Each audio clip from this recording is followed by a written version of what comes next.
G'day leaders. In this episode we discuss emotions and feelings. Are they the same or are they different? We touch on the science behind them with tips on how to control your state. This podcast's a little shorter but packed full of goodness. Enjoy. Why did it count backwards? I know that we're now recording. What? Hello, Captain. What do I... Come fly with me. Let's fly away. What are we going to talk about? I don't know. So, leadership, life, and everything else. Yeah.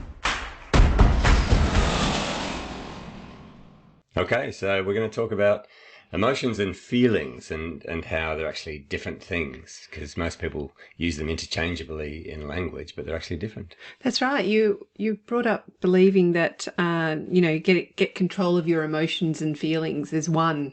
So yeah, they're not. They're different. Yeah. So the simple way to look at it is emotions are chemicals that are released into our body because of stimuli, and feelings are the meaning that we associate to the emotional response or the way we think. So one's chemical, the emotions, and feelings are thoughts, the way we think about the event.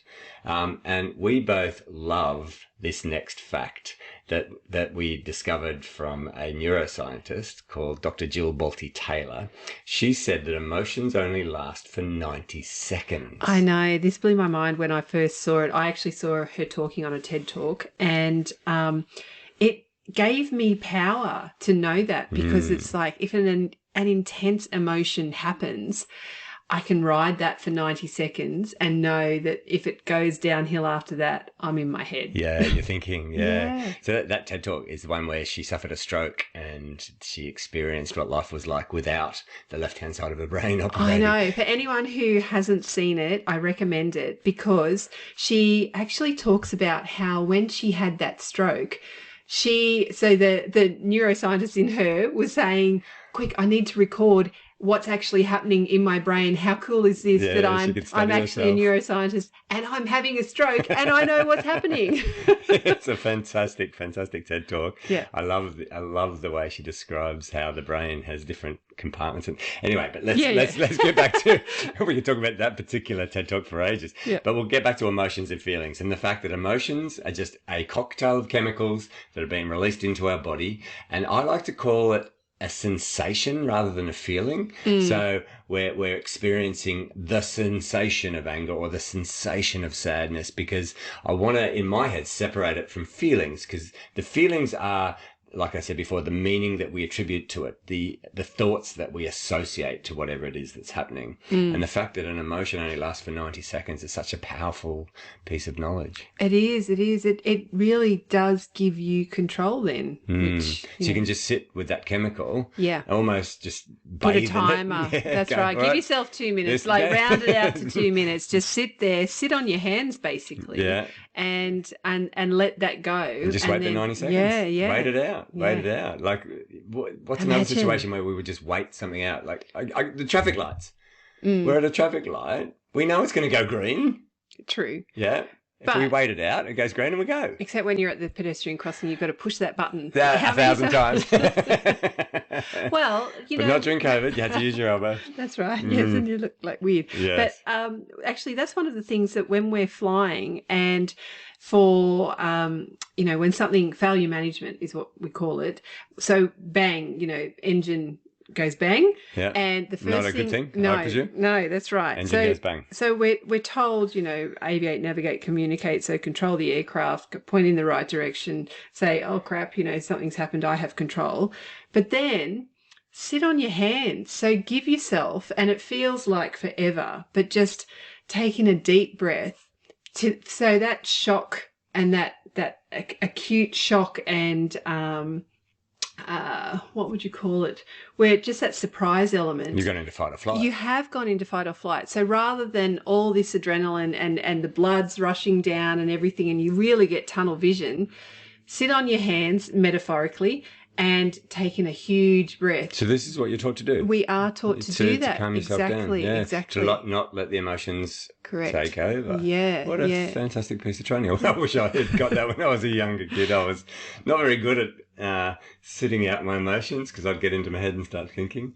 And that's the issue, isn't it? When you start thinking, you start catastrophizing. That's right. You can go down a wormhole. Yeah. So you start thinking about all the negative thoughts and all of the negative meaning that you could attribute to that situation, if it's a negative emotion, obviously. And then when you're in those thoughts and you're in your head, you're then going to be releasing more of the emotion, which is the chemicals. Yeah. So it's like this vicious loop. So something happens, we have an emotional response, we get the cocktail of chemicals that comes into our body out of our amygdala, the limbic part of our brain, and so we go into fight or flight. And now if we just sat with that chemical for 90 seconds, it's going to go away, but we don't. We then come up into our neocortex, the top part of our brain, our conscious mind. We start having all of these thoughts and start thinking, which then releases more of the chemical, and 2 days later we're still holding a grudge because somebody cut us off in a car. That's right. My daughter does this really well. She can be, something happens, she gets instantly emotion, like the emotion hits her instantly, but she has the ability, and how, I don't know, it's not from me. Oh, no, I think she might have learned from her mum. Oh, I don't know, because I was, at her age, I was definitely not in control of myself. You're an airline captain who's in control of her emotions now. But she, at 11, can be in it, and then she sits down, she closes her eyes, and then she'll be like, okay, and she's back to her normal self. Wow, what a fantastic skill. I know, she's... Well, she may have learned that from you, because that's where kids learn all of their skills, especially the good skills like that. So, kudos. Yeah. However, my son, not so much. My son as well. We're having chats about it. It's funny, though, children get these massive releases of these emotional chemicals, a cocktail of chemicals. And one of the things that I'm very conscious of as adults and parents, that we often expect them to know how to deal with this big volume of emotions and chemicals that are flooding their bodies, especially when they've got hormones being released at the same time. So we get these kids with this overwhelming rush of this chemical sensation. And as parents, we stand there and go, calm down, or stop behaving like that. Or, we don't give them credit for the fact that they're driving around in a Ferrari and they've never been given a driving lesson. Yeah. And so I think all parents should be a lot more patient with children and realize that they're often being flooded with these chemicals that they've got no knowledge on, no idea of why it's happening. So they go into their head, they start catastrophizing, and we just say, calm down, stop behaving like that. And no one ever ever has calmed down after being told to calm down. Yeah, no, it's a very powerful technique, isn't it? Calm down, mate. Yeah, it's like, okay. Well, actually, so my eldest son, he went to a boys' school, and his principal had written many books on raising boys. And I recall going to see him because I was a little concerned about my son, just the hormones that were happening. I think he was, from memory, about 15 or 16, and I thought, oh, this isn't going in a good way. The back chatting and the whole thing, and I thought, it's because he's going uncommon in teenagers. I know, going through puberty. Anyway, he did say, and he highlighted the fact that bodybuilders, knowingly, or not all bodybuilders, obviously, some bodybuilders and people who are into using steroids inject this as a set amount, knowing exactly what the side effects and what the outcome will be.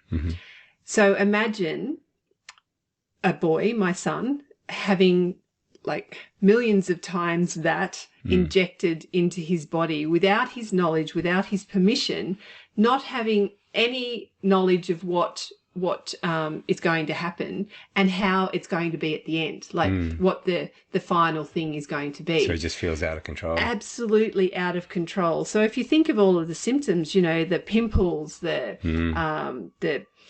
shrinking or enlarging of genitals, the oily skin, the oily hair, the mood swings, Sleeping in etc. the morning because Yeah, they're processing that's so right. So much. it's it's kind of acceptable in somebody who knowingly injects that, Yep. but then it's not in our children who have no say in it. And no idea what's going on. No, that's right. Yeah.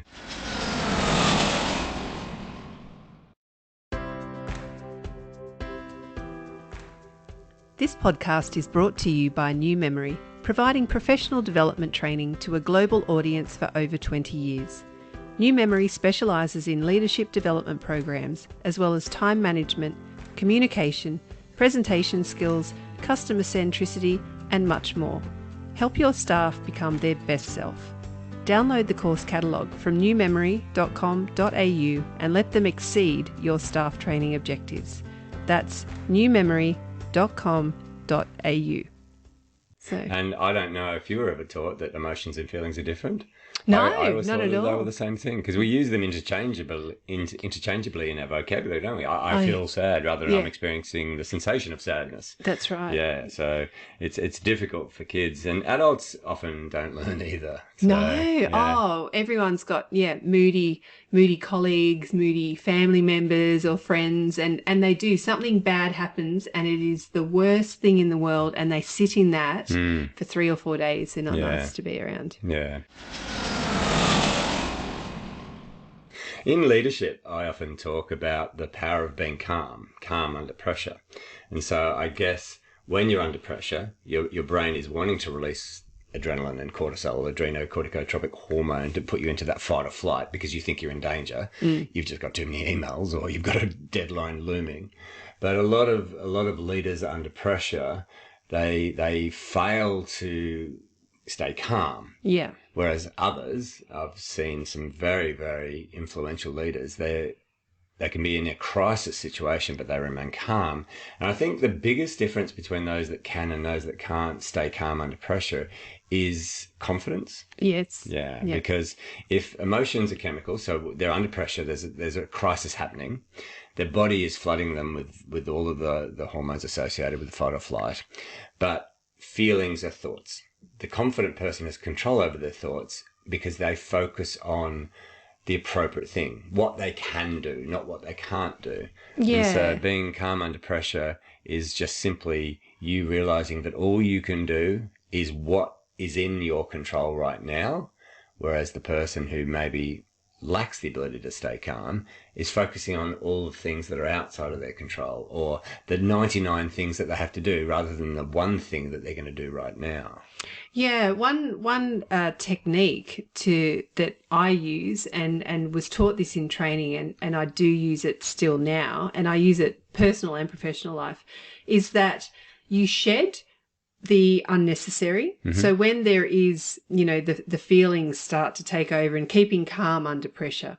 So you shed the fluff, the stuff you don't need. And then when you have a process. Now, initially it's a bit clunky because you haven't done it, but it's practice. And so you then fall into this process of, almost like aviate, navigate, communicate, but it's that whole thing of, okay, fly the plane. So make sure you're safe and keep doing what you're doing.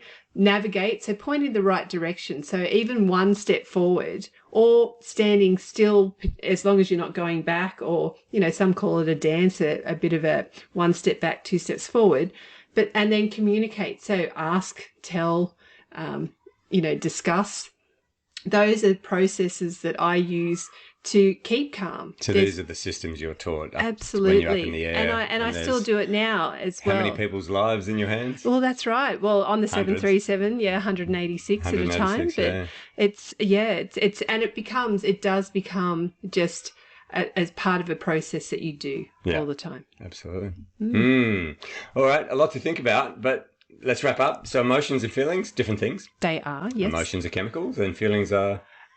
in your head. They're basically your the meaning that you associate or put them to. So your subjective experience of what's going on. And so everyone's is different. Yes. Yeah, and that's why it varies from person to person, because everyone's subjective experience is different. Yes. And so 90 seconds is all we need to do. We just need to sit with the emotion for 90 seconds, as Dr. Jill Bolte Taylor has taught us. Yeah. And just ride whatever emotion. That's right. It sounds and like if the you're still kids in next a door, funk, next door to the studio are having a lot of fun. There's a lot of noise in the background if you can hear it, but that's kids being full of emotions. And these emotions sound like they're having a great time. It's brilliant to hear. So, wrapping up, stay calm. Stay calm at least for 90 seconds. Yeah. You can hide away. Yeah. And then anything that goes after that, realize you're in your head and you can control it. Yes. Excellent.